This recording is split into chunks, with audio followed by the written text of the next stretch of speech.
ভাগ্যে যেন ভালো কিছু আল্লাহ লেখেন, আপনার নসিবে যেন ভালো কিছু আসে, আপনার রিজিকে যেন আল্লাহ বরকত দান করেন, এর জন্য বেশ কিছু আমল আমরা কোরআন হাদিসের আলোকে বলতে পারি, সাজেশন দিতে পারি। তবে তার আগে আমাদেরকে জানতে হবে যে ভাগ্য সুপ্রসন্ন হওয়া বা রিজিকে বরকত হওয়া বলতে কি বুঝায়।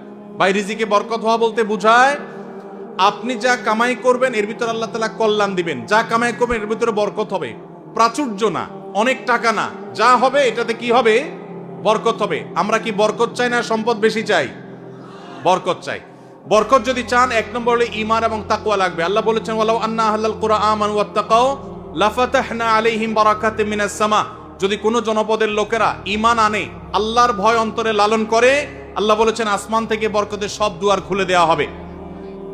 এজন্য ভাই, ঈমান যদি থাকে, তাকওয়া যদি থাকে, গুনাহমুক্ত জীবন গড়ার সংকল্প যদি থাকে, বরকত আসবে জীবনে। নাম্বার 2, ইস্তেগফার বেশি বেশি করলে। আল্লাহ বলেছেন সূরা নূহের মধ্যে, যদি কেউ ইস্তেগফার করে, নূহ আলাইহিস সালাম তার জাতিকে বলেছেন ফাকুল তুস্তাগফিরু রাব্বাকুম ইন্নাহু কানা গাফফারা ইউরসিলিস সামাআ আলাইকুম মিদরারা ওয়া ইমদিদুকুম বিআমওয়ালিন ওয়া বানিন ওয়া ইয়াজআল লাকুম জান্নাতিন ওয়া ইয়াজআল লাকুম আনহারা। আল্লাহ নবী নূহ আলাইহিস সালাম বলেছেন, আমি আমার জাতিকে বলেছি তোমরা আল্লাহর কাছে ইস্তেগফার করো, ক্ষমা প্রার্থনা করো। বেশি বেশি ইস্তেগফার করলে আল্লাহ তাআলা রিজিকের মধ্যে বারাকা দিবেন, অভাব দূর করবেন, সম্পদে এবং সন্তানে আল্লাহ তাআলা বরকত দান করবেন। তাহলে 2 নম্বর আমল হলো ইস্তেগফার করা, রিজিকে বরকত হবে ইনশাআল্লাহ। নাম্বার 3, শুকর আদায় করা। আল্লাহ বলেছেন লা ইন শাকারতুম লা আযীদান্নাকুম। আপনি কোনো কিছু পেয়েছেন, আলহামদুলিল্লাহ বলেন, যা পাইছেন শুকর আদায় করেন, আল্লাহ নেয়ামত বাড়ায় দিবেন। নাম্বার 4, দান সাদাকা করা।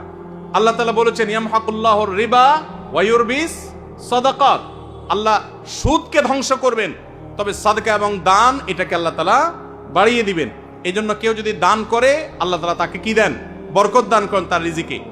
তারপরে 5 নম্বর হলো আত্মীয়তার সম্পর্ক রক্ষা করা। নবীজি সাল্লাল্লাহু আলাইহি সাল্লাম বলেছেন মান সাররাহু আন ইউবসাতা লাহু ফি রিজকিহি আও ইউনসালাহু ফি আথারিহি ফালিয়াসিল রাহিমা।